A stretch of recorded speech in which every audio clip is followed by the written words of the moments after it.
এখানে একটা আমার দুঃখের কথা একটু বলেই ফেলি যে অনেকে বলেছেন যে মাদ্রাসার ছেলেদেরকে মন্দির পাহারা দিতে ইত্যাদি ইত্যাদি। আমি এটার সাথে একমত না।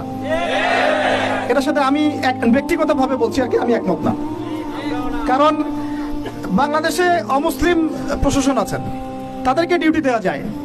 আমি তো এটাও পক্ষপাতী না যে একজন মুসলিম অফিসার ওখানে গিয়ে মূর্তি পাহারা দিবে, আর মাদ্রাসার ছেলেরা কি কারণে ওখানে গিয়ে পাহারা দিতে যাবে।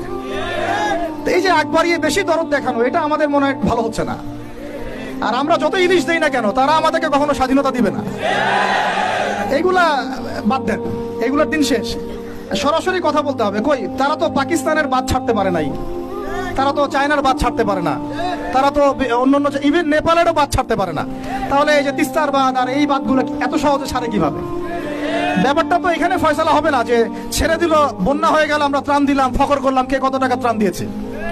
ত্রাণ দিয়েছি ঠিক আছে, আলহামদুলিল্লাহ। আমার মূল জায়গা হচ্ছে সে যেন পানি ছাড়তে না পারে এরপর থেকে। এটা ছিল আমাদের মূল কথা। কিন্তু এই জায়গায় কি আমরা কাজ করলাম?